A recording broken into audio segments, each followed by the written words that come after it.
Et puis, durant ma 3e et 4e année de lycée, j'ai eu une note d'échec en religion, bien que je continuais à obtenir de très bons résultats aux examens.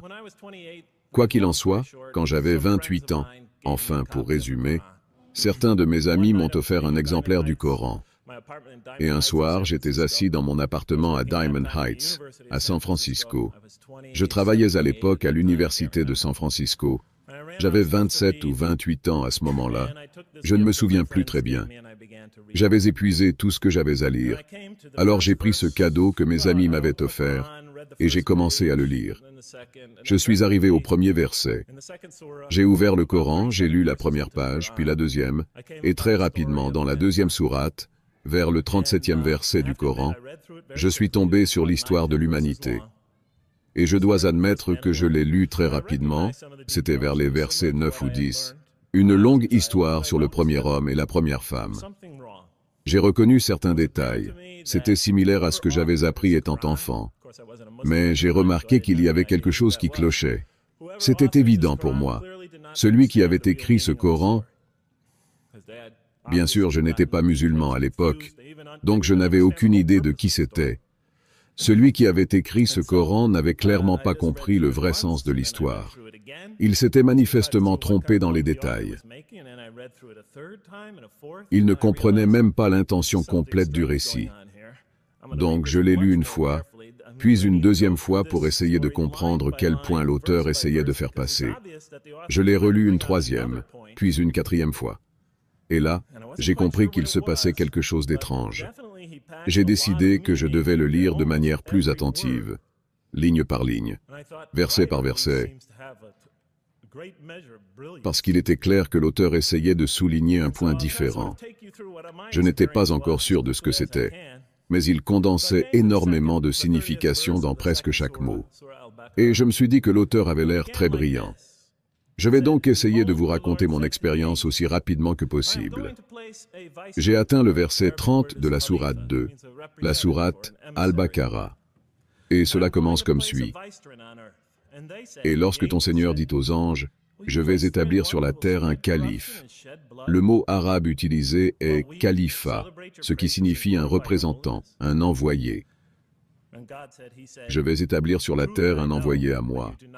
Et les anges répondent, vas-tu y désigner quelqu'un qui y sèmera la corruption et y répandra le sang, tandis que nous te glorifions et proclamons ta sainteté.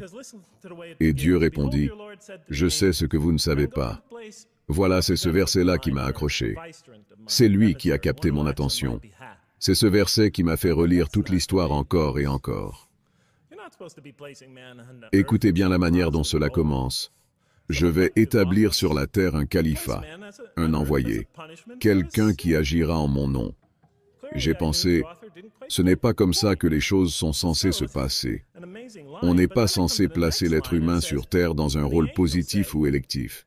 L'être humain est censé être mis sur terre comme une punition à cause d'un péché. Il était clair pour moi que l'auteur n'avait pas saisi le sens, mais tout de même, c'était une ligne stupéfiante. Et puis vient la phrase suivante, où les anges demandent, « Vas-tu y mettre quelqu'un qui y sèmera la corruption et répandra le sang, alors que nous te louons et proclamons ta sainteté ?» Je l'ai regardé de nouveau. Je n'arrivais pas à croire cette question. Il disait littéralement, « Vas-tu y placer un être qui va semer la corruption et verser le sang, alors que nous sommes ici, les anges, pour te louer et te sanctifier ?» Et là j'ai dit, « Exactement, c'est ma question.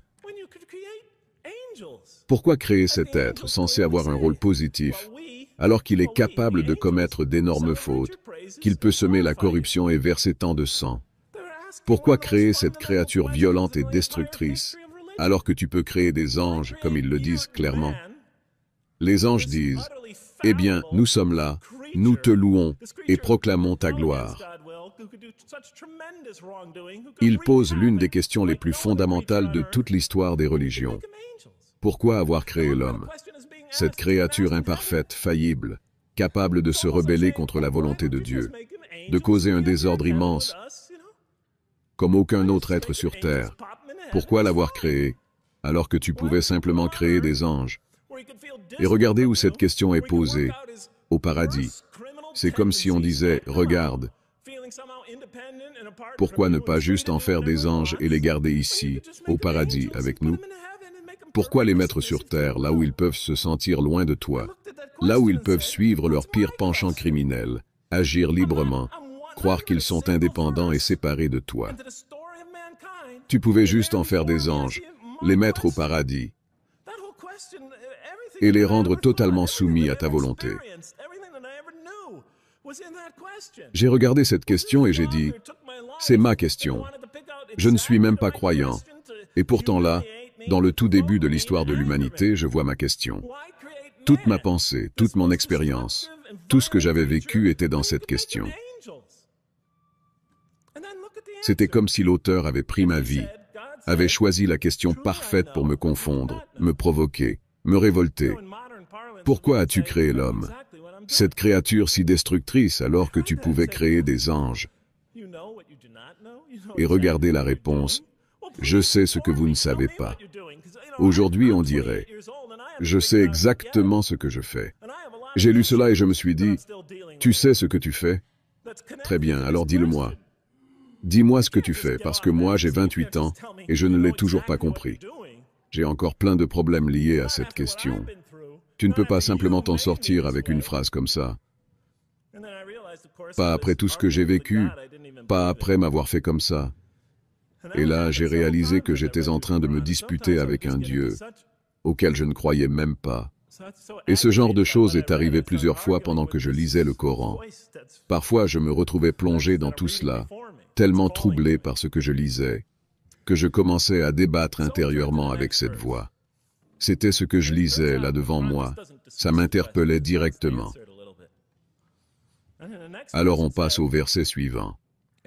Il s'avère que le Coran ne rejette pas la question. Au contraire, il commence à y répondre petit à petit. Le verset suivant dit, « Et il apprit à Adam les noms de toutes choses. Puis il les présenta aux anges et dit, « Informez-moi des noms de ceux-là si vous êtes véridiques. » Ce verset fait clairement référence au verset précédent. Mais notez bien ce qu'il dit maintenant. D'après mes souvenirs d'enfance, je me rappelle qu'Adam donnait des noms aux choses. Mais cela n'avait jamais été lié à une réponse à une question philosophique. Ici, pourtant c'est différent. Et il apprit à Adam les noms de toutes choses.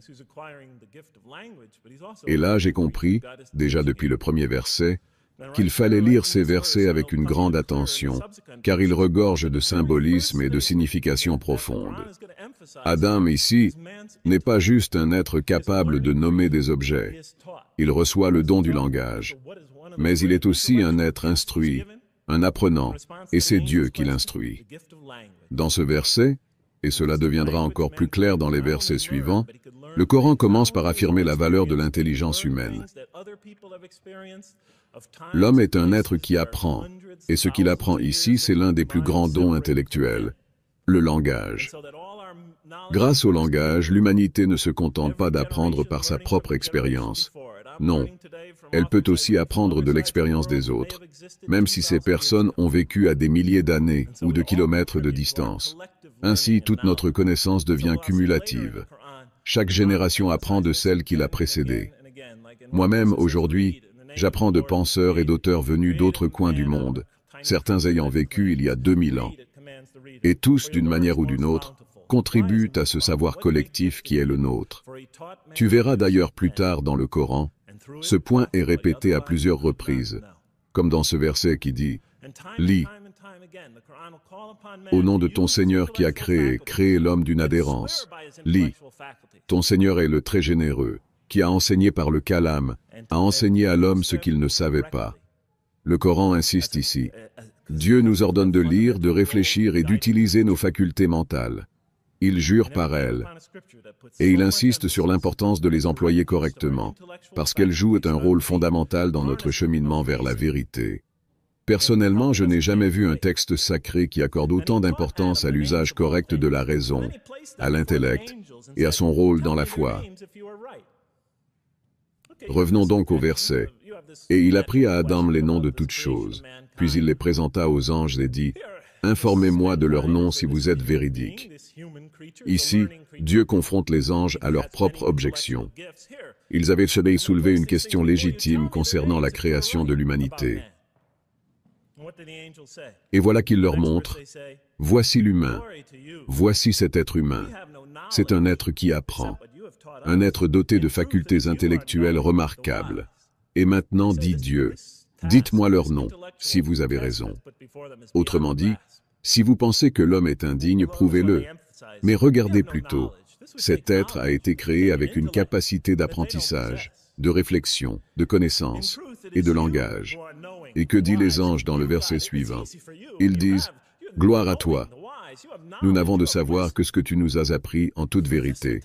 C'est toi en vérité l'omniscient, le sage. » Ils disent, « Cette mission, cette épreuve intellectuelle qui nous est présentée dépasse notre compréhension. » Ils reconnaissent, « Nous n'avons pas cette science. Cela exige un savoir et une intelligence que nous ne possédons pas. En vérité, toi, tu sais.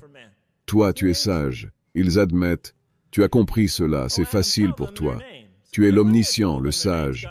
Tu détiens la connaissance, tu détiens la sagesse. Mais cela demande un savoir et une sagesse qui nous dépassent. » Ainsi, dans le verset suivant, nous lisons, « Ô Adam, informe-les de leur nom. » Et quand Adam les informa de leur nom, remarquez à quel point cela semblait simple pour lui. Pour l'humanité, il a cette capacité immense.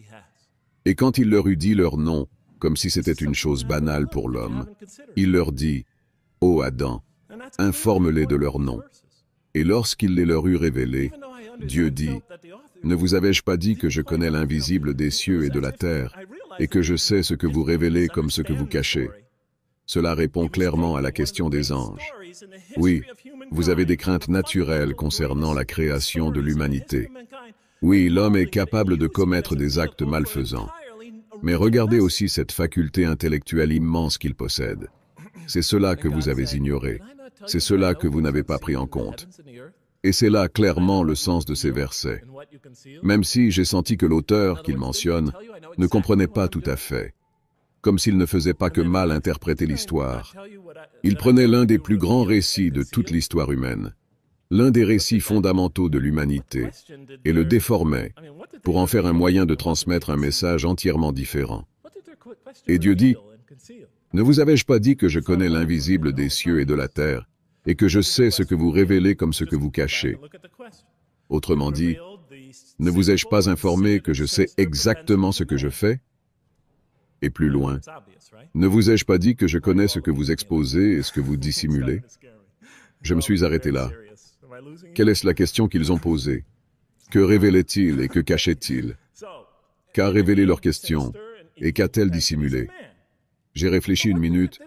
Oh, c'est évident. Que révélait leur question? Il suffit de relire leur question. Elle dévoilait ces penchants destructeurs et mauvais de l'être humain. C'est évident, non? Pourquoi vous me regardez tous comme ça? Vous commencez à m'effrayer. Vous êtes tous si sérieux. Je vous perds, là? Oh mon Dieu! Ils ont révélé les penchants destructeurs et mauvais de l'homme. Mais que cachait leur question? Pense une minute. Oui, l'homme peut faire le mal. Oui, il peut pécher. Oui, il peut créer de la souffrance. Mais il peut aussi faire exactement l'inverse. Il peut choisir de faire le bien immense. Il peut choisir la compassion immense. Il peut choisir la violence ou la paix. Il peut choisir de vivre dans l'erreur ou de vivre selon les plus grandes vérités. Il peut être d'une laideur extrême ou d'une beauté sublime. Et jusqu'à ce moment de ma vie, j'aimais les anges qui n'avaient vu qu'un seul côté de la médaille.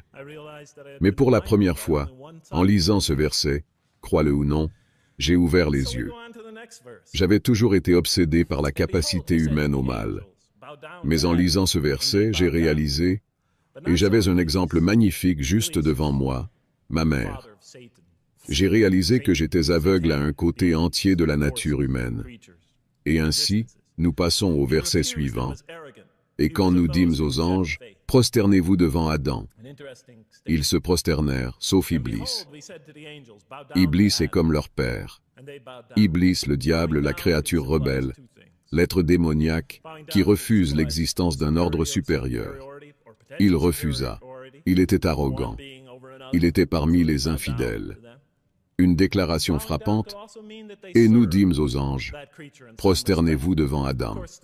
Ils se prosternèrent. La prosternation peut symboliser deux choses. 1. Une reconnaissance de supériorité ou d'un potentiel de supériorité. 2. Un service rendu à cette créature. Le Coran nous dit que toutes les créatures servent Dieu, mais ce verset semble indiquer, et le reste du Coran le confirme, que ces entités angéliques sont là pour servir l'évolution de l'humanité. Et plus tard, nous verrons que même les créatures démoniaques servent aussi au développement humain. Les deux forces, angéliques et démoniaques, vont participer à ce développement, car l'une propose à l'homme le choix d'accomplir les actes les plus altruistes, tandis que l'autre tente de l'influencer dans la direction opposée. Ainsi, les humains deviendront des êtres moraux, confrontés à des décisions morales. Et c'est à travers ces décisions qu'ils grandiront spirituellement et moralement en tant qu'êtres humains. Ils emporteront cela dans la vie future. Ces forces angéliques et démoniaques seront les catalyseurs de ces choix éthiques et augmenteront leur conscience du bien et du mal dans chaque choix qu'ils s'apprêtent à faire. Le soi, l'âme, le naf, comme on dit en arabe, devront prendre la décision ultime entre le bien et le mal. Et cette décision se représentera encore et encore, au fur et à mesure que l'humanité croît ou décline. Ces épreuves reviendront sans cesse, pour essayer d'aider l'être humain à progresser spirituellement, à se réélever. Mais ce choix reste le nôtre. Mais je vais un peu trop vite. Alors nous avons dit aux anges, « Prosternez-vous devant Adam. » Et ils se prosternèrent, mais pas Iblis. Voilà l'entrée du mal. Le diable, cette force rebelle, ce catalyseur maléfique qui murmure dans le cœur de l'homme, entre en scène. Et avec l'introduction de Satan, le mal qui affecte les humains fait son apparition. Et remarquez, pourquoi Iblis ne s'est-il pas prosterné? Il refusa, par arrogance. Nous entendons souvent que la racine de tout mal en Occident, c'est l'argent, l'avidité, etc. Mais ici, le Coran semble dire autre chose. La source du mal n'est pas toujours matérielle. Ce n'est pas toujours l'argent, ni l'avidité. Au cœur du mal, il y a l'arrogance, le fait de se croire supérieur à tous, de s'accorder une importance particulière et de mépriser les droits des autres. L'orgueil, l'arrogance, la jalousie. Voilà les véritables racines du mal. Iblis faisait partie de ceux qui refusent de croire. J'ai regardé ce verset et je me suis dit, bon, je comprends pourquoi les anges ont été créés pour influencer l'être humain dans une direction positive. Mais pourquoi dans cette histoire introduit-on maintenant Satan? Quel genre de rôle joue-t-il? Puis bien sûr, tu y réfléchis une minute et tu réalises, oui, cette histoire nous montre que d'un côté, il y a des incitations nobles qui viennent d'une direction, et de l'autre côté, il y a des incitations démoniaques qui viennent d'une autre direction. En d'autres termes, le Coran nous dit que l'être humain n'est pas seulement une créature intelligente, mais aussi une créature morale qui a une compréhension du bien et du mal. Et Dieu insuffle en lui cette capacité morale et permet à ses influences d'arriver jusqu'à lui. L'être humain n'est pas juste une créature dotée d'intelligence, il est aussi une créature éthique. Et tu sais, le Coran n'est pas difficile à comprendre. Il suffit simplement de le lire. J'ai découvert que tu peux simplement suivre ton intuition à travers lui, et tu verras ce qu'il dit. Je suis sûr que la plupart d'entre vous dans ce public le savent. Donc on voit que l'être humain n'est pas seulement une créature instruite, mais aussi une créature morale. Il y a un autre verset dans le Coran qui parle de l'âme, de ce qu'elle inspire ou insuffle. C'est moral, c'est la dépravation, et c'est aussi la conscience de Dieu. Les deux influences existent, et Dieu nous a créés pour être exposés à ces deux influences. Puis le verset dit, « Réussit certes celui qui la purifie, et est perdu certes celui qui la corrompt. Celui qui développe son âme, sa vérité intérieure, sa personnalité morale, il réussira. Et celui qui l'étouffe, qui la bloque, qui détruit sa croissance personnelle, il s'égarera. » Donc l'humanité n'est pas qu'un être intellectuel, c'est aussi un être éthique. Et dans le verset suivant, Dieu dit, « Ô Adam, habite le paradis, toi et ton épouse. Mangez-y abondamment de là où vous voudrez. Mais ne vous approchez pas de cet arbre, sinon vous serez du nombre des injustes. J'ai regardé cela en premier lieu, et je me suis demandé si l'auteur n'était pas en train de dériver à nouveau vers cette vieille histoire. J'étais confus. Ô Adam, habite le paradis avec ton épouse, et jouissez-en librement, mais ne touchez pas à cet arbre. Je me suis dit, tiens, on dérive peut-être vers l'ancien récit, l'idée que l'homme est puni pour ses péchés par la vie terrestre.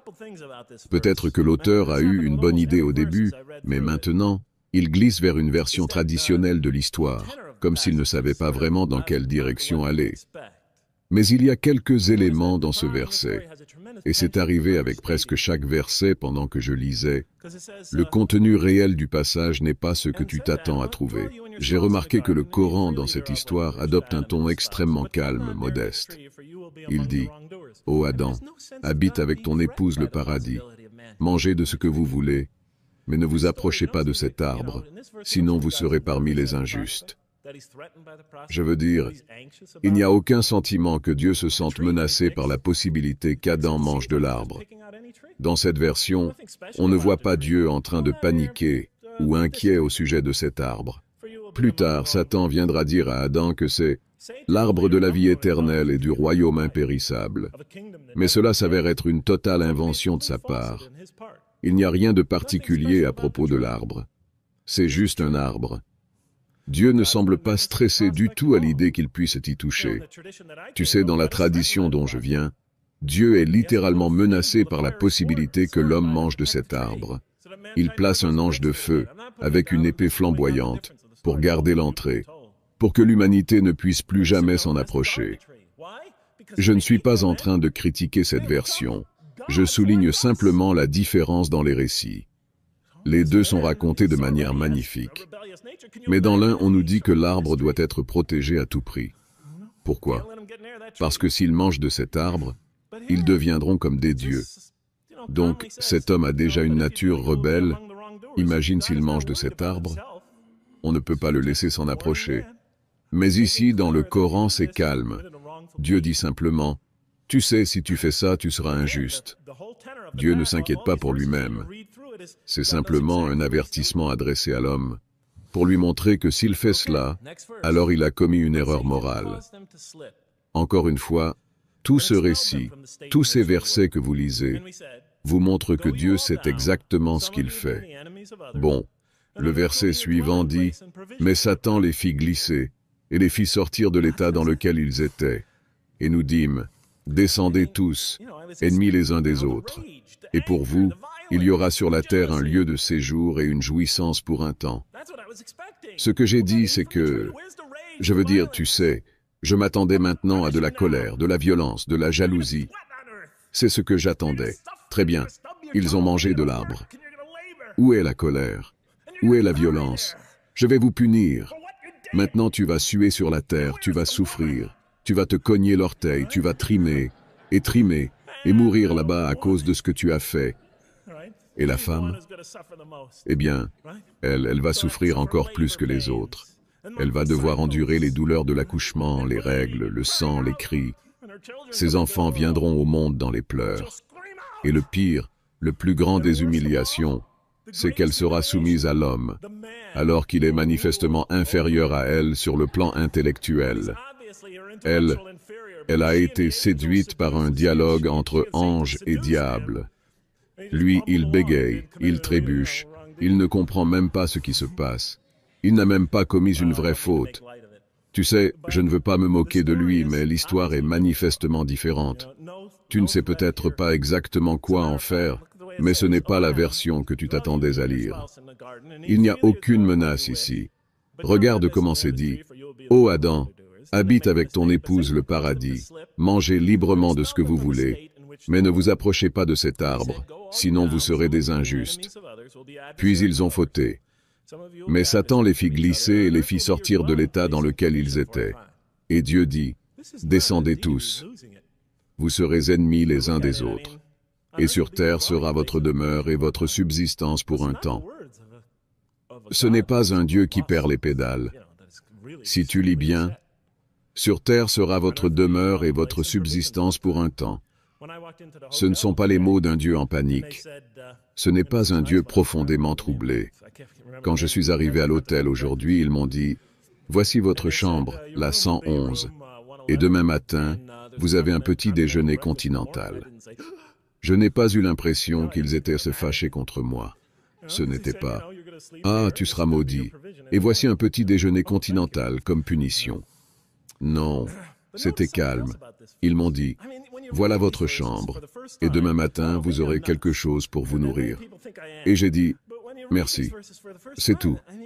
Mais remarque une autre chose à propos de ce verset. Je veux dire, quand tu lis ces versets pour la première fois, je ne sais pas, peut-être que je suis fou, et beaucoup pensent que je le suis, mais quand tu lis ces versets, certaines choses te sautent aux yeux.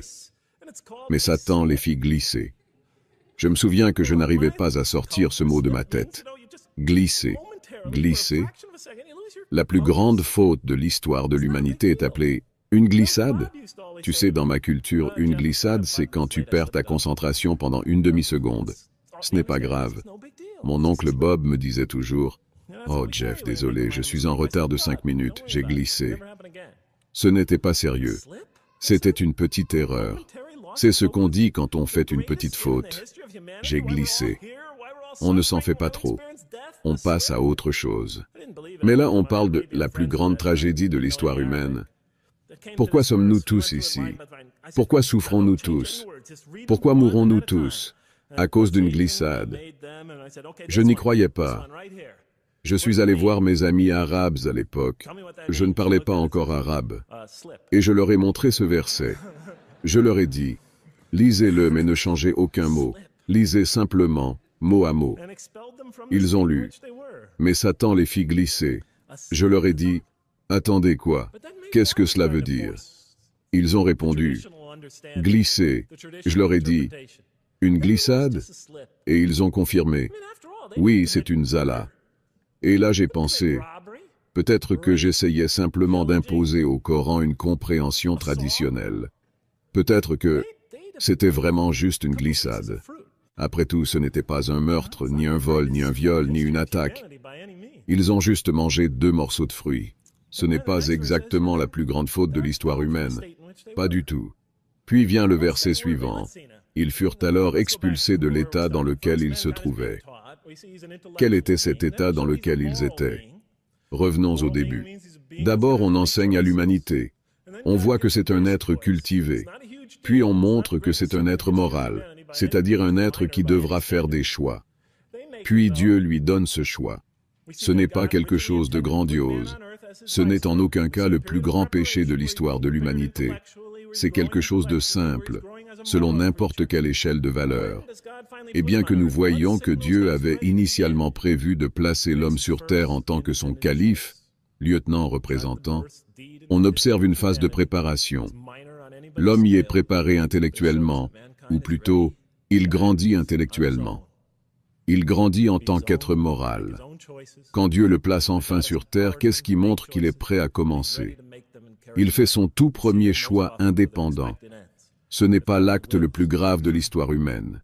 C'est quelque chose de simple, selon n'importe quel standard. Mais cela montre que l'humanité est prête à agir seule, à être indépendante, à faire ses propres choix, et que Dieu lui a donné cette capacité de choisir. Elle est prête à faire ses choix, à les mettre en œuvre, et dans la plupart des cas, à aller jusqu'au bout des conséquences, si Dieu le veut. Et cela semble être la seule véritable signification de cet acte. Mais je pensais peut-être que je me trompais. Peut-être que Dieu allait exploser dans une colère furieuse. Et puis vient le verset suivant. Et que dit-il? Puis Adam reçut de son Seigneur des paroles, et Dieu accepta son repentir. Il accepta son retour par sa miséricorde. Ô miséricordieux à jamais! Si j'avais encore un doute jusque-là, si je pensais que Dieu était en colère de ce qui s'était passé, ou qu'il n'avait pas préparé l'humanité à ce choix, à ce qui allait arriver ensuite, que tout cela n'était pas une préparation pour le début du voyage terrestre de l'humanité, alors ces doutes ont été complètement dissipés après la lecture de ce verset. C'est un verset totalement consolateur, miséricordieux, qui parle à l'humanité. Et c'est dans cette miséricorde que l'humanité descend sur terre. Adam est manifestement effrayé. Il ressent clairement du regret. Il est dans un environnement inconnu. Et que fait Dieu? Il se tourne vers lui. Il se tourne vers eux. En arabe, ce mot talaka donne l'image d'un père qui se penche vers son nourrisson ou d'une mère qui se tourne vers son enfant. Dieu se tourne vers eux dans sa miséricorde. Et pour Dieu, revenir vers lui, c'est revenir vers un miséricordieux constant. Et Adam reçoit des paroles de son Seigneur. Quel genre de paroles? Probablement des paroles de consolation, des paroles d'espoir, des paroles qui leur disent de ne pas avoir peur. Et dans le verset suivant, on voit que c'est exactement ce genre de paroles qu'Adam reçoit. Descendez d'où vous êtes, vous tous ensemble. Il répète encore cette idée, juste pour qu'on sache que ce n'est pas une punition. Descendez tous ensemble, et lorsque mon guide viendra à vous, ceux qui suivront mon guide n'auront rien à craindre et ne seront pas affligés. C'est une image très émotive. Ce jeune couple est là, dans la peur, dans la honte, ils sont remplis de regrets. Et Dieu tend sa main vers eux. Il se tourne vers eux et leur dit, « Vous n'avez rien à craindre, et ne soyez pas tristes. Je sais que c'est difficile pour vous, mais vous étiez prêts. Tout ce que vous avez vécu jusque-là vous a préparé à ça. C'était une étape nécessaire dans votre développement, dans votre croissance. Mais maintenant, tenez bon, suivez mon guide. Soyez honnêtes avec moi, et je serai honnête avec vous. Je vous guiderai, je vous aiderai. Je ferai tout ce dont vous avez besoin. Suivez simplement ma guidance et vous ne craindrez rien, et vous ne serez pas triste. » Eh bien, j'étais impressionné. Je me suis dit, cet auteur que je ne connaissais pas, il est vraiment brillant, parce que l'histoire est complètement cohérente, mais elle révèle un tout nouveau sens. Et elle met en lumière des éléments dans l'équation humaine auxquels je n'aurais jamais pensé autrement. En réalité, je pensais que ce genre d'histoire allait à l'encontre de l'idée même de Dieu.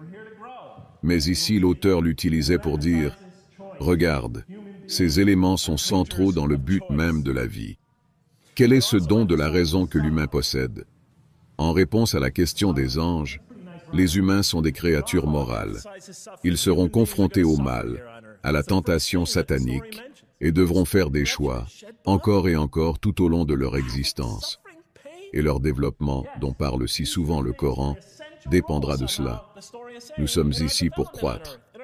Mais cela insiste aussi sur le choix. L'humain est une créature du choix.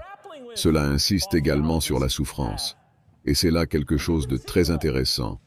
Le récit met en évidence la souffrance que l'être humain vivra sur Terre. C'est la première chose mentionnée dans l'histoire. La corruption, le sang versé, la ruine, la souffrance, la douleur. Oui, ces trois éléments jouent un rôle central, d'une manière ou d'une autre. L'histoire dit que dans notre évolution sur Terre, dans notre existence, ces trois éléments ont toujours été les plus difficiles à gérer pour nous. 1. La raison, l'intellect. 2. Le choix. 3. La souffrance. Tous les courants théologiques s'y sont heurtés. Pourquoi Dieu nous donne-t-il la raison si elle nous conduit souvent à douter de son existence? Si nous n'arrivons pas à concilier son existence avec notre logique ou notre raison, pourquoi nous donner le libre arbitre si nous pouvons faire de mauvais choix? Pourquoi ne pas simplement faire de nous des anges? Pourquoi devons-nous souffrir sur terre? Pourquoi ne pas nous placer directement au paradis? Et là, le Coran nous dit que ces choses jouent un rôle fondamental. Pas seulement pour tester notre foi, mais parce qu'elles sont essentielles à l'expérience humaine. Bien sûr, le texte mentionne aussi la guidance, le pardon de Dieu, la révélation, etc. Il parle aussi des forces angéliques, de la tentation satanique et bien d'autres choses. Mais ces trois éléments, la raison, le choix et la souffrance, m'ont vraiment marqué. Je ne m'attendais pas à ce qu'on insiste sur eux de cette manière. Donc, en lisant le Coran, chaque fois que je tombais sur quelque chose qui semblait lié à ces thèmes, je prenais des notes, je soulignais. Tu vois, je marchais dans les rues de San Francisco, mon stylo à la main, parce que j'aime marcher environ 7 miles, 11 kilomètres par jour. Et je soulignais et mes amis me demandaient toujours Jeff, quel livre tu lis? Et je leur mentais. Je leur disais, oh, c'est un super roman, ou quelque chose comme ça. Comme vous le savez, je ne voulais pas qu'ils sachent que je lisais le Coran. Et je pense qu'ils ont cru que j'étais devenu fou. Mais en tout cas, je me demandais rapidement, le Coran insiste-t-il vraiment sur la raison? Insiste-t-il vraiment sur le libre arbitre? Insiste-t-il vraiment sur la souffrance? Combien de temps me reste-t-il? Madame la Présidente, 35 ou 25. Très bien, je vais faire de mon mieux. Alors laissez-moi juste essayer de vous montrer pendant que je lis le Coran. Et je vais essayer de finir rapidement car vous avez l'air fatigué. Et je sais que vous avez envie de savoir comment va se terminer ce match. Voyons donc. Est-ce que le Coran met vraiment en avant la raison comme étant nécessaire au développement humain dans cette expérience que nous vivons sur Terre et à notre objectif même? La réponse est absolument oui, au point que même les orientalistes occidentaux ont critiqué le Coran en disant que c'est là une de ses caractéristiques principales qu'on ne peut pas manquer. André Lemaire, dans la première moitié de ce siècle, une figure célèbre parmi les orientalistes bien connus, qui ont beaucoup écrit contre les musulmans dans l'espoir de les détourner de leur foi, a écrit que le Coran laisse entendre, et cette citation n'est pas loin de la vérité, que la mécréance est une faiblesse de l'intellect humain. Il pensait que l'incroyance, disait-il avec ironie, revient à dire que vous savez que vous ne pensez pas correctement, que vous n'utilisez pas bien votre raison, comme mon père le disait souvent. Maxime Rodinson a longuement écrit sur l'approche rationnelle du Coran envers la foi, et ce ton rationnel du Coran est sans aucun doute l'un de ses traits les plus marquants. Je vais vous donner quelques citations. L'un des thèmes centraux est que les gens ignorent ou rejettent les signes de Dieu et corrompent la religion précisément parce qu'ils n'utilisent pas leur intelligence. Le Coran le répète sans cesse. À propos des mécréants, il dit qu'ils refusent de réfléchir, que ce sont des gens qui ne raisonnent pas. Il y a 7 citations de ce genre dans le Coran, disant que le crime est de ne pas réfléchir. Et cela est rappelé 14 fois au lecteur. Dieu révèle des signes, des leçons et des avertissements dans ce but. Et voici une citation du Coran. Peut-être réfléchirez-vous. Il y a 8 expressions similaires. Du point de vue du Coran, raison et foi sont alliés, tout comme le raisonnement erroné et la fausse foi sont alliés. Le conflit est clairement présenté dans ces termes. Le bon chemin est distingué de l'erreur. Ceux qui bénéficient le plus du Coran sont les clairvoyants. Il y a 16 citations de ce genre. Elles sont profondément enracinées dans la connaissance. 8 mentionnent l'usage de la raison. 10 se basent sur des preuves claires et des démonstrations. 7 disent que ceux qui s'opposent à cette révélation sont égarés. 9 parlent d'erreurs manifestes. 28 utilisent le terme « ignorant ». 15 parlent de fous. 3 disent qu'ils sont sans compréhension. 9 disent qu'ils suivent seulement des suppositions. Et 9 autres parlent d'attachement aveugle aux traditions. À plusieurs reprises, sur un ton presque socratique, le Coran teste le lecteur, remet en question ses suppositions et finit par poser cette question « Qu'en pensez-vous » Il y a 18 expressions de ce type. 13 disent « As-tu pensé à ceci ou cela » 7 autres posent des questions comme un professeur de mathématiques. « Ne réfléchis-tu pas » Il y a 18 expressions disant « Réfléchis ». Le message est clair. Pour parvenir à une foi plus sincère, nous devons nous libérer des concepts hérités et examiner nos croyances de manière rationnelle. L'apprentissage joue un rôle central dans le développement humain.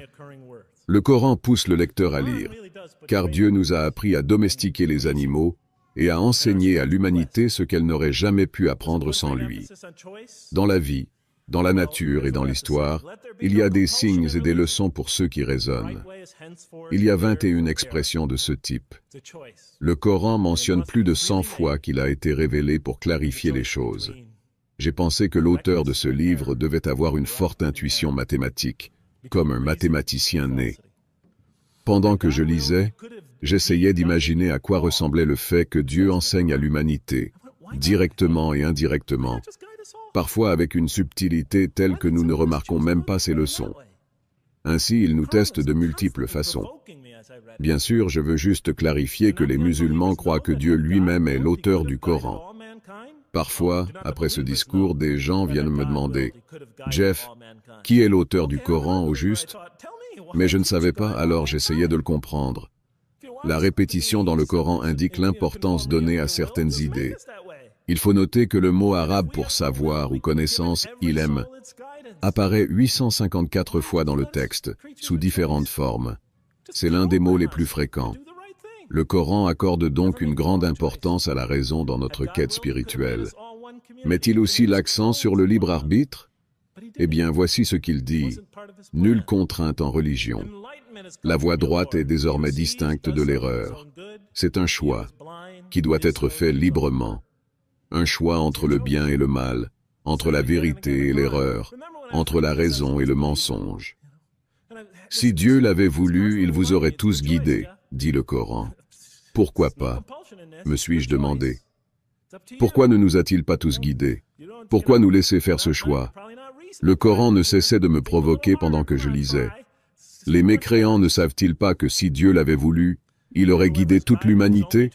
Ou encore, les croyants ne savent-ils pas que si Dieu l'avait voulu, il aurait guidé tout le monde? Eh bien moi j'étais un incroyant, me disais-je. Alors dis-moi, pourquoi ne nous as-tu pas tous guidés? Si tu veux que nous suivions ta volonté, rends-nous telle. Si nous avions voulu, nous aurions donné à chaque âme sa guidance. Alors pourquoi nous as-tu laissés libres? Pourquoi ne pas simplement nous programmer pour toujours faire le bien, ne jamais faire d'erreur? Si Dieu l'avait voulu, il aurait fait de vous une seule communauté. Il aurait fait de nous des copies les uns des autres. Mais il ne l'a pas fait. Ce n'était pas son plan. L'illumination vient de toi, Seigneur. Celui qui voit le fait pour lui-même. Celui qui est aveugle ne nuit qu'à lui-même. C'est ton choix. Le Coran le répète encore et encore. C'est un crime. Je me souviens, quand je lisais cela, j'étais un incroyant, vous savez.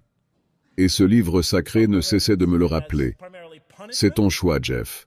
Ce n'est pas une contrainte, c'est ton choix. C'est à toi de décider. Tu ne sais pas? Peut-être que tu ne réfléchis pas bien ici. Réfléchis. Essaie. Il ne reste que quelques pas. Celui qui est guidé ne l'est que pour lui-même. Et celui qui s'égare, je ne suis qu'un avertisseur. C'est votre choix. Nous vous avons révélé le livre avec la vérité. Celui qui se laisse guider le fait pour lui-même, et celui qui s'égare, c'est contre lui-même. Il a donc le choix. Et il y a beaucoup d'autres passages similaires. Je vais m'arrêter là-dessus, mais vous avez compris l'idée. Le Coran affirme clairement que le libre arbitre joue un rôle fondamental dans notre développement. Mais qu'en est-il de la souffrance? Je veux dire, vous savez que la souffrance, c'est le grand sujet, non? C'est la grande question. Que dit le Coran à propos de la souffrance? Chaque religion aborde cette question différemment. Pour certaines, la souffrance est quelque chose dont il faut être sauvé, d'où l'importance du salut. D'autres insistent sur la méditation et la discipline pour transcender la souffrance et ne plus la ressentir. Certaines religions y voient principalement un châtiment. D'autres, notamment les religions anciennes, la voient comme le résultat des conflits chaotiques entre plusieurs dieux jouant avec l'humanité. Les religions l'ont abordé de différentes manières, mais presque toutes, je dirais même toutes, l'ont vu comme quelque chose de mauvais. Voyons ce que dit le Coran. Est-ce quelque chose à éviter, à dépasser, à fuir? Le Coran dit tout le contraire. Tu vas y être confronté, tu vas souffrir dans cette vie. Et cette souffrance joue un rôle essentiel dans ton développement, dans ce que tu deviendras. Ce livre ne dit pas seulement que tu vas souffrir, il dit que tu dois accepter cette souffrance. Tu dois lutter pour cela. Ta vie doit être un combat. Il dit que cela doit être un djihad. Oui, djihad. Mais c'est ce que ça signifie. Un effort, une lutte. Et quand le Coran parle de djihad, c'est rarement dans le contexte du combat physique. Le mot arabe pour combat, c'est qital. Mais même dans les versets de la Mecque, bien avant que les musulmans aient à se défendre contre les oppresseurs, il est dit que tu dois lutter dans le chemin de Dieu, même avec le Coran. Il est dit, djihad dans le chemin de Dieu avec ce Coran. La vie est un djihad. Il dit dans un verset, « Nous vous éprouverons par un peu de peur, de faim, par la perte de vos biens, de vos vies et de vos fruits. Nous vous éprouverons. » Ce n'est pas juste une question de bons contre méchants. Il y a une bonne nouvelle et de la joie pour les patients dans l'épreuve et la souffrance. Une bonne nouvelle, me suis-je dit. Est-ce que l'auteur ne comprend pas les conséquences terribles de la souffrance? Une bonne nouvelle pour les patients? Quand une calamité les frappe, ils disent « Nous appartenons à Dieu et c'est à lui que nous retournerons ». Autrement dit, cela peut leur être bénéfique. C'était une formule puissante. Voici un autre verset. Pensez-vous entrer au paradis sans avoir été éprouvés comme ceux qui vous ont précédés? Les versets suivants commencent à expliquer que ces gens étaient de bonnes personnes qui ont beaucoup souffert. Penses-tu que tu peux entrer au paradis sans passer par cela, sans vivre la même chose? Pourquoi as-tu pensé ça? Pourquoi toi? Pourquoi devrions-nous souffrir dans cette vie? Ils ont été frappés par les calamités et les difficultés, et ils ont été tellement secoués que même le prophète et ceux qui croyaient avec lui criaient « Quand viendra le secours d'Allah ?» Ces gens étaient bons. Quand viendra le secours d'Allah? Vraiment, le secours d'Allah est toujours proche. Vous serez mis à l'épreuve dans vos biens et dans vos personnes. Le Coran informe le lecteur que vous ferez face à la détresse. Et certes, toute âme goûtera à la mort. Nous vous éprouverons par le mal et le bien à titre d'épreuve, et vers nous vous serez ramenés. Vous ferez face à la détresse ici-bas. Il n'y aura pas de paradis sur terre. Ce monde est conçu comme un environnement d'épreuve. Il a été créé pour être un lieu où il faut travailler, lutter, persévérer. Tu y joues un rôle central, ô homme. Tu te fatigues véritablement vers ton Seigneur, tu t'épuises même, mais tu le rencontreras. Nous avons certes créé l'homme pour affronter la difficulté. Je ne pensais pas cela. Mais oui, il nous a créés pour cela. Il nous a façonnés pour affronter l'épreuve. L'homme pense-t-il que personne n'a de pouvoir sur lui? Parfois, les gens, tu sais, ils se disent simplement « Il n'y a personne là-haut, il ne peut pas y avoir de Dieu, je souffre. » Il dira « J'ai gaspillé tant d'argent. » Et certains finissent par se dévouer entièrement au bien matériel. Pense-t-il que personne ne l'a vu? Ne lui avons-nous pas donné 2 yeux pour voir, une langue et 2 lèvres pour communiquer et apprendre à travers les échanges? Ne peut-il pas voir autour de lui? Ne peut-il pas discerner grâce à cela? Ne lui avons-nous pas montré les 2 voies claires? Quelles sont-elles? Mais il n'a pas voulu emprunter la voie de l'élévation, et il dit « C'est cela la voie que tu dois suivre. » Et qu'est-ce qui te fera comprendre ce qu'est cette ascension? C'est affranchir un esclave, ou nourrir un orphelin en un jour de famine, ou un pauvre étendu sur la poussière. Et ceux-là sont de ceux qui ont cru, qui se recommandent mutuellement la patience et se recommandent la miséricorde. Tu n'atteindras pas la foi tant que tu n'as pas lutté dans cette voie de l'ascension. Il nous dit que tu dois suivre cette montée. Qu'est-ce que cette ascension? C'est tendre la main à ton frère en détresse, nourrir le pauvre, aider l'âme démunie couchée sur le sol. Et dans le monde entier, il y a des gens dans cet état. Et nous regardons les infos comme si ce n'était que du divertissement. Alors que le Coran nous dit que c'est une cause dans laquelle tu dois t'engager, et que c'est cela la voie que tu dois prendre. Il décrit la vie réussie comme une ascension rude. Bon, je vois que le temps file, donc je vais devoir résumer cela en environ 15 minutes, je pense. Mais assurément, le Coran met l'accent sur ces 3 éléments du drame humain. Mais en les lisant, je ne voyais pas comment tout cela s'articulait. Je me disais, pourquoi Dieu ne l'a-t-il pas fait autrement? Pourquoi faut-il vivre tout cela? Quel rôle cela joue-t-il? Il aurait pu juste nous mettre un casque et nous envoyer par un rayon de lumière. Mais j'ai réfléchi. Une chose, comme je l'ai mentionné, que le Coran répète encore et encore, c'est que nous sommes ici pour grandir et apprendre. Et je vais te donner 4 ou 5 versets rapidement, car je sais que tu es fatigué.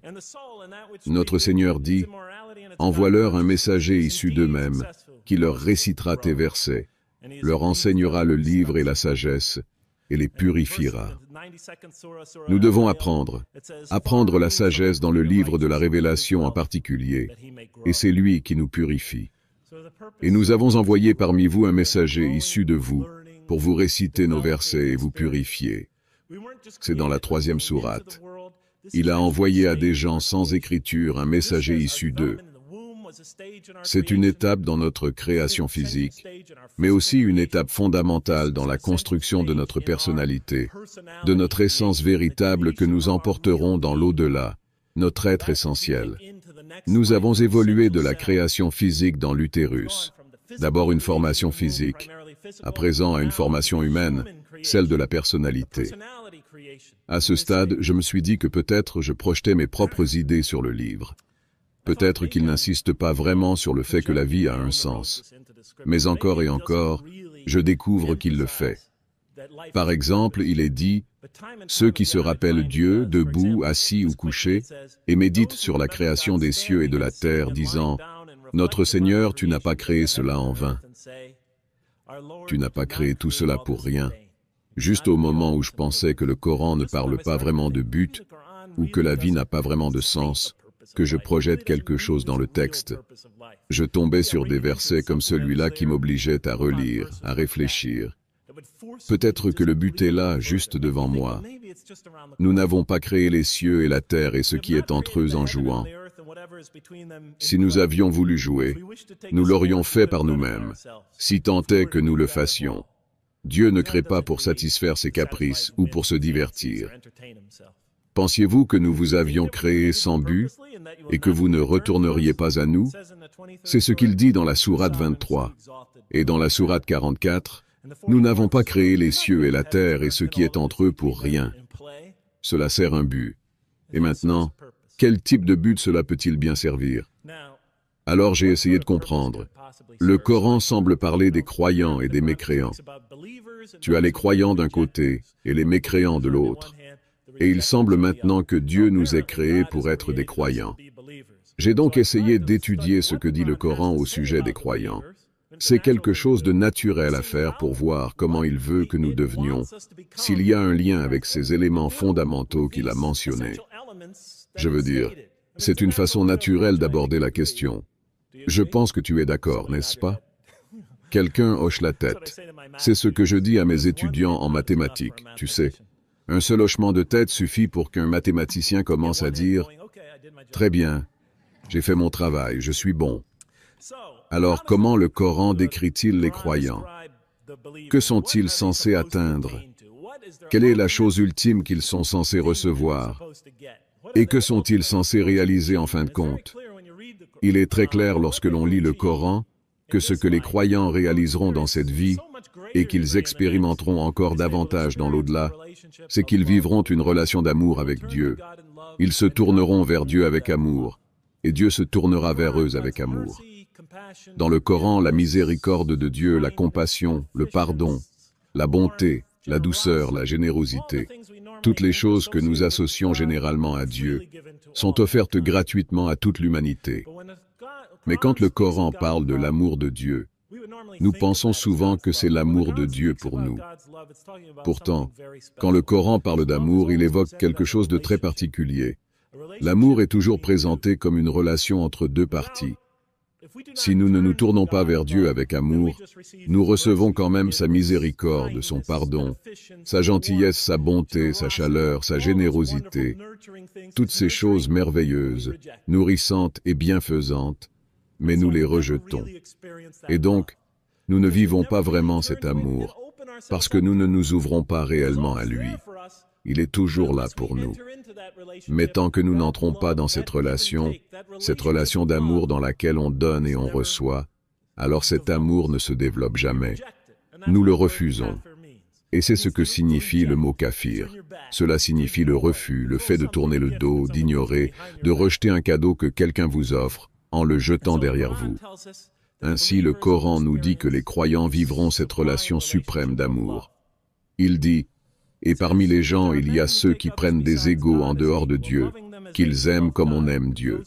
Mais ceux qui croient aiment Dieu d'un amour plus intense. » Il dit aussi « Dis, si vous aimez Dieu, suivez-moi, Dieu vous aimera et pardonnera vos péchés. Dieu est pardonneur et miséricordieux. Et, ô vous qui avez cru, si quelqu'un parmi vous renie sa foi, Dieu fera venir un peuple qui l'aime et qui l'aime. » Et tout au long du récit, je vais mentionner à maintes reprises, Dieu aime ce croyant. Dieu aime ce type de personne. Dieu aime ce genre de personne. Et ainsi de suite. C'est donc quelque chose de bon. Je vais essayer d'aller plus vite ici, tu devras me pardonner. Mais il est évident dans le Coran que l'un des objectifs de la création, peut-être l'objectif principal, est de produire ce sous-groupe de l'humanité, ce groupe particulier d'êtres humains qui entreront librement dans une relation d'amour avec Dieu. Ils ne feront pas que vivre la beauté des relations humaines dans leur vie. Mais cet amour qu'ils vivront avec Dieu sera l'expérience suprême qu'ils goûteront, non seulement dans cette vie, mais de manière infiniment plus grande dans l'au-delà, lorsque toutes les distractions auront disparu et que tous les masques seront tombés. Très bien.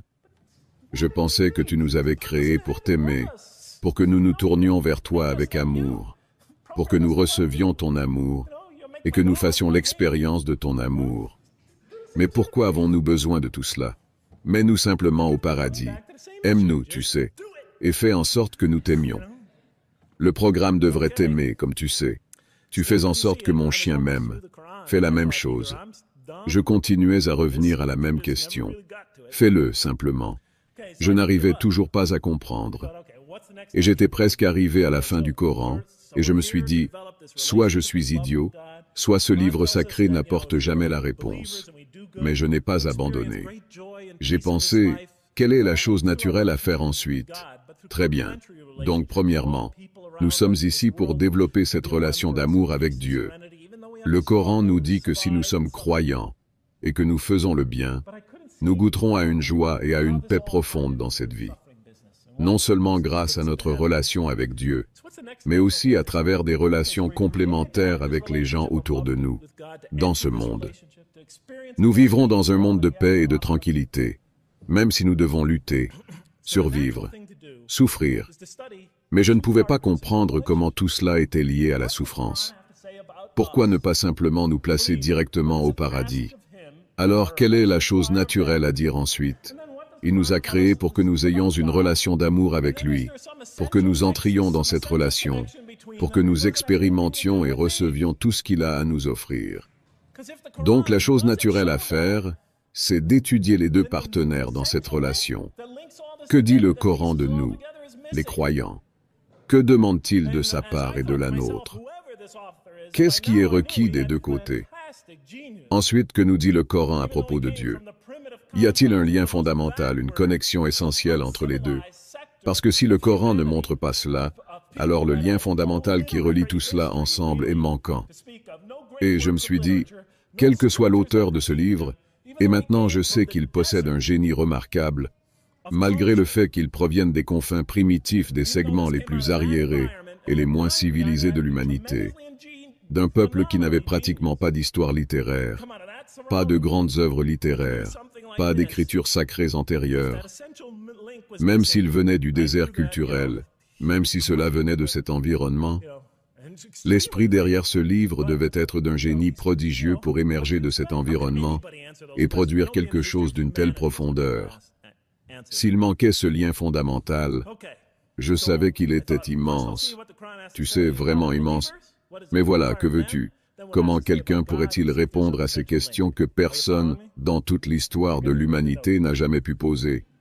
Bref, je me suis dit d'abord, je vais voir ce que dit le Coran à propos des croyants, ce qu'il attend d'eux, puis ce qu'il dit sur Dieu. Et je vais voir s'il existe un lien fondamental. Tu me suis? Tu me fais signe qu'il faut conclure, que je descende de scène. Bon, je vais faire de mon mieux. C'est un sujet profond. On est presque à la fin. Tenez bon encore quelques minutes. Je suis vraiment désolé. Je sais que Siraj Wahhaj, quand il donne ce genre de discours, il dit toujours « Bon, je termine maintenant », puis 10 minutes plus tard. Tu croyais que j'en avais fini? Je ne dirai pas ça, mais donnez-moi encore quelques minutes. Soyez patient avec moi. Alors, rapidement, que demande le Coran aux croyants? À travers de nombreux avertissements, descriptions d'actes et des types d'individus que Dieu aime, il n'est pas difficile de dresser une liste partielle des choses que le Coran nous demande de faire, qu'il appelle à maintes reprises des bonnes actions. Croire en Dieu, croire en lui, et établir une relation avec lui, et faire le bien. Que décrit-on comme ces bonnes actions? Eh bien, en lisant le Coran, puis-je retirer ceci? Souviens-toi que l'esprit lutte avec le choix. Il est dit que nous devons faire preuve de miséricorde, faire preuve de compassion, que nous devons être cléments. J'ai les références ici, mais pardonnez-moi de ne pas toutes les citer. On gère notre temps. Nous devons pardonner aux autres. Nous devons être justes. Nous devons protéger les faibles et défendre les opprimés. Défendre les opprimés. Nous devons rechercher la connaissance et la sagesse. La connaissance et la sagesse. Suivez-moi, mesdames et messieurs. Nous devons être généreux, honnêtes, et nous devons nous aimer nous-mêmes, être pacifiques, et nous devons aimer nos frères humains, aimer les autres. Je vous donne un seul verset car je sais que le temps nous manque, madame la modératrice. Vraiment. Ceux qui ont cru et accompli les bonnes œuvres, le tout miséricordieux leur accordera son amour. Et c'est pour cela que nous avons rendu ce livre saint facile à comprendre dans ta langue, pour que tu puisses annoncer la bonne nouvelle à ceux qui ont conscience et avertir ceux qui polémiquent. Et c'est pour cela que nous l'avons rendu facile à comprendre, pour que nous apprenions à aimer les autres. Bon, c'est tout ce que je dirais là-dessus. J'aimerais en dire plus, mais je n'ai pas le temps maintenant. Alors que nous dit le Coran sur Dieu. Tu dois savoir que je viens juste de finir le Coran. C'était la première fois que je le lisais. Et maintenant, j'étais vraiment troublé. Je cherchais dans ma tête, que nous dit le Coran sur Dieu? Il nous dit qu'il n'y a rien comparable à lui. Il est au-delà de tout. Il est au-delà de tout ce à quoi on pourrait le comparer. Nos définitions ne le contiennent pas. Notre esprit ne peut le saisir. Il est transcendant et nous sommes limités. Et bien plus encore, il est au-delà du temps et de l'espace et nous y sommes soumis. Il est éternel et nous sommes périssables. Il est immatériel et nous sommes faits de matière. Il n'existe aucun moyen de le comparer à nous. Rien ne lui est comparable. Et je me suis dit, oh mon Dieu, je suis si proche, et pourtant si loin, parce que je ne comprendrai jamais le lien fondamental entre nous et Dieu. Et pourquoi ces trois choses vont ensemble? Parce que le Coran nous dit qu'on ne pourra jamais comprendre Dieu totalement. Ou du moins, c'est ce que je pensais. Alors j'ai mis le Coran de côté quand j'ai terminé. Et à ma grande surprise, j'étais déçu. Honnêtement. Parce que je pensais être l'auteur uniquement. J'avais fait un effort extraordinaire, mais ça n'avait jamais vraiment marché. Donc, j'étais assis environ 3 ou 4 semaines plus tard, à Diamond Heights, dans mon appartement, en train de regarder. Je crois que c'était un match de football. Tu sais, parfois, ces choses surgissent dans notre esprit quand on s'y attend le moins. J'étais là, à regarder, et soudain une idée m'est venue. Je me suis dit, attends une seconde, le Coran nous parle énormément de Dieu, encore et encore. Mais d'une manière ou d'une autre, j'étais passé à côté à chaque fois. Parce que si tu ouvres presque n'importe quelle page, si tu commences n'importe quelle sourate, tu verras encore et encore des informations fondamentales sur Dieu. Je pensais que ce n'était qu'un style littéraire pour embellir le texte. Mais si tu ouvres le début de n'importe quelle sourate, tu verras ces mots. Bismillahirrahmanirrahim. Au nom de Dieu, le tout miséricordieux, le très miséricordieux. Si tu lis presque n'importe quel passage, surtout les longs, quand il se termine, il est souvent ponctué de 2 attributs, comme Dieu est miséricordieux, Dieu est compatissant, Dieu est pardonneur, Dieu est doux, Dieu est protecteur, Dieu est généreux, Dieu est véridique, et ainsi de suite.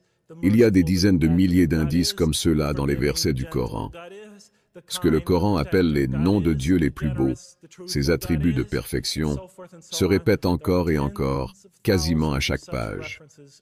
Alors que j'étais assis à côté de la télévision, j'ai commencé à les noter dans mon petit carnet. Ce même carnet que j'avais l'habitude de laisser tomber auparavant. Et j'ai commencé à énumérer de mémoire les attributs divins que je me rappelais. Dieu est miséricorde, Dieu est le très miséricordieux, le pardonneur. Dieu est juste, le protecteur, le défenseur des opprimés et des faibles, l'omniscient, le sage, le généreux, le doux, le véridique, l'aimant, le pacifique, la source de toute paix, la vérité, et ainsi de suite, et ainsi de suite. Chaque qualité que je mettais dans ma liste, des qualités que nous, êtres humains, sommes censés développer, le Coran me disait que leur source infinie et parfaite était en Dieu. Puis soudainement, tout s'est emboîté. J'ai vu. Comme je le vois maintenant, comme peut-être vous aussi le voyez maintenant. C'est comme si, tout à coup, tout avait pris sens pour moi. Comment expliquer cela? C'est que... Eh bien, c'était comme ça. C'était devenu évident. Pourquoi devons-nous développer ces qualités? Ce n'était pas seulement un devoir, c'était maintenant clair pour moi comment ces choses sont tombées ici-bas, en place. Et je peux dire clairement, nous sommes ici pour développer une relation avec Dieu, pour nous rapprocher de lui. Mais comment peux-tu te rapprocher de Dieu, alors qu'il est transcendant et que toi tu es limité? Lui est éternel, toi tu es... l'inverse. Il est éternel et toi tu es mortel. Il est hors du temps et de l'espace, toi tu y es enfermé. Alors comment se rapprocher d'un tel être? Si je veux me rapprocher de toi, j'ai besoin que nous partagions quelque chose en commun. Par exemple, si je veux me rapprocher physiquement de ce jeune homme ici, je m'en approche parce que nous avons tous les deux un corps.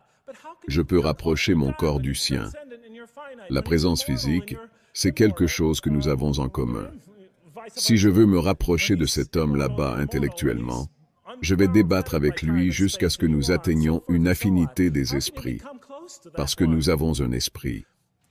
Si je veux me rapprocher émotionnellement de mes sœurs, je vais essayer de faire appel à leurs émotions, parce que nous partageons des émotions et des expériences similaires qui les génèrent. Mais alors, comment devient-on proche de Dieu? Qu'est-ce que nous avons en commun avec lui? Ce que nous avons en commun avec lui, c'est précisément ce qu'il nous a donné. Car le Coran nous dit que lorsque nous sommes venus dans cette vie, il a insufflé en nous quelque chose de son esprit. Et nous venons au monde avec la graine même de ses attributs en nous. Et nous avons soit le choix de les tuer, ou de les étouffer, comme le dit le Coran, soit de les cultiver et de les faire croître. Et quand nous faisons croître ces attributs, nous augmentons notre capacité non seulement à faire l'expérience d'une beauté immense dans cette vie, mais aussi à recevoir et expérimenter la beauté infinie, la paix infinie, la vérité infinie, la miséricorde infinie, etc. Toute cette liste ne vient que d'un portefeuille infini, d'une source parfaite. Plus nous croissons en miséricorde, plus nous grandissons dans notre capacité à recevoir et ressentir la miséricorde de Dieu, ici-bas et dans l'au-delà. Plus nous devenons miséricordieux, plus nous sommes capables de goûter à la miséricorde divine dans cette vie, à travers la prière, les rites, la méditation, les expériences avec les autres, et bien plus encore, sans limite, dans l'autre vie. Plus nous grandissons en sincérité, plus nous sommes capables d'expérimenter Dieu comme vérité, car toute vérité vient de Dieu.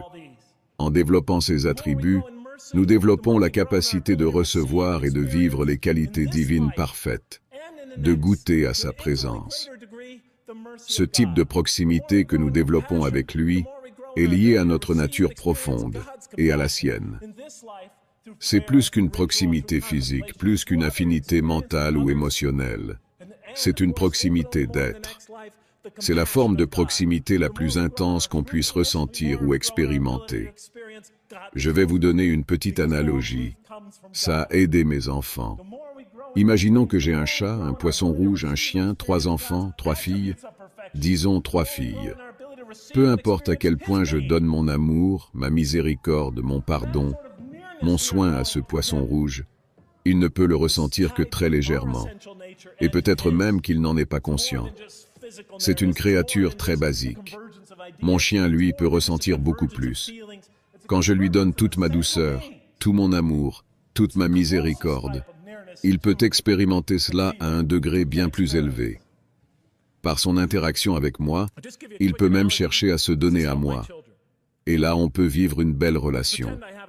Mais mes enfants, surtout quand ils grandissent, qu'ils vivent leurs propres expériences et leur propre développement, eux peuvent recevoir et ressentir tous l'amour, la miséricorde, le pardon, la sollicitude, la générosité, la protection, tout ce que j'ai à offrir.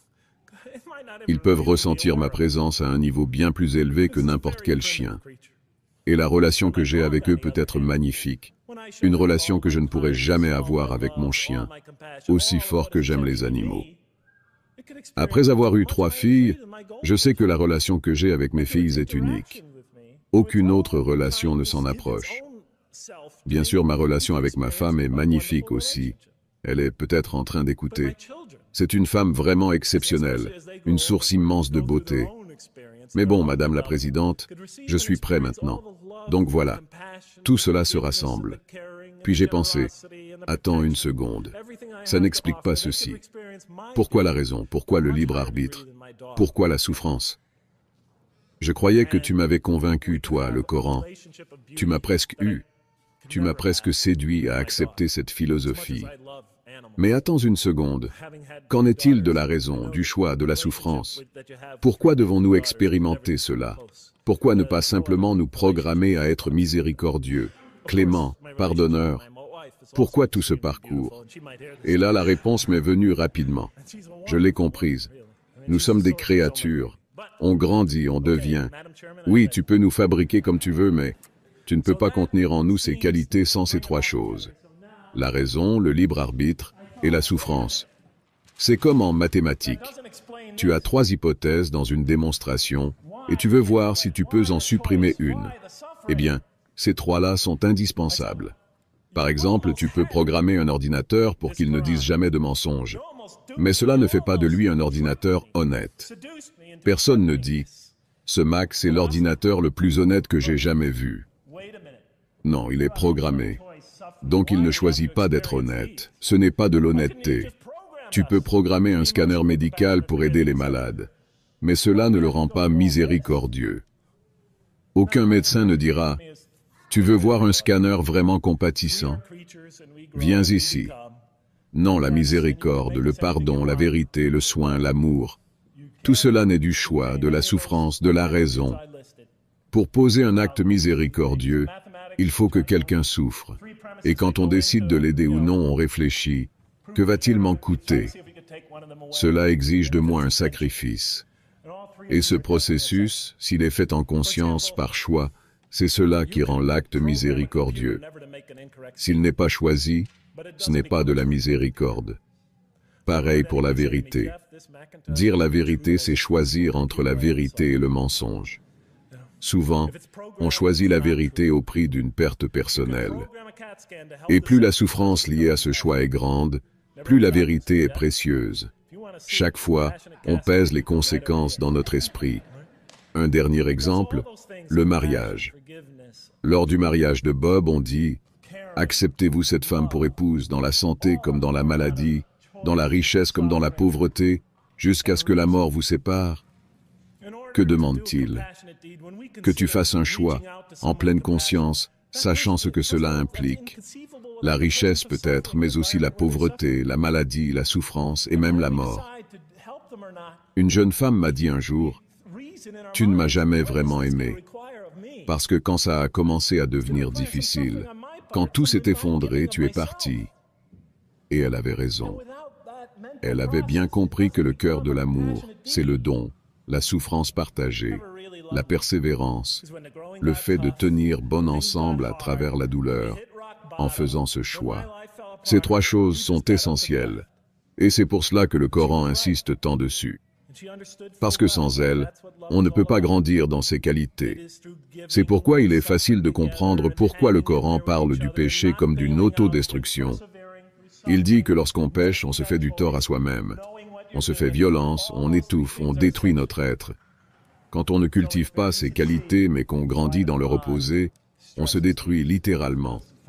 Et on se rend incapable de recevoir et d'expérimenter la beauté qui nous attend dans cette vie et dans l'au-delà. C'est comme venir dans ce monde, mais avoir détruit dans le ventre tout ce qui t'aurait permis de vivre dans ce monde. Pas de protection contre le froid, le chaud, les éléments, les microbes, les maladies. Rien pour satisfaire ta soif ou ta faim. Rien pour te permettre de vivre physiquement. Eh bien, c'est encore pire quand on entre dans l'autre vie sans avoir cultivé ces qualités.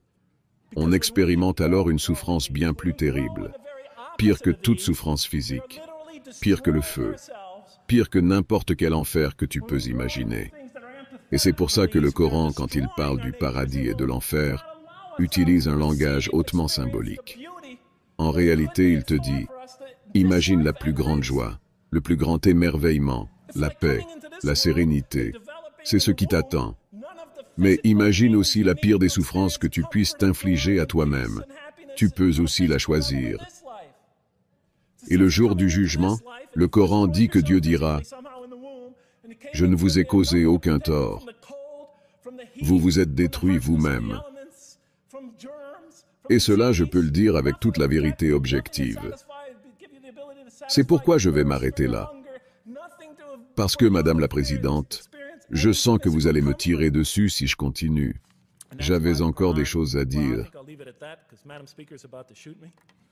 Mais je veux aussi savoir le score du match de basket. Merci beaucoup de m'avoir écouté aussi longtemps. Que la miséricorde de Dieu soit sur vous.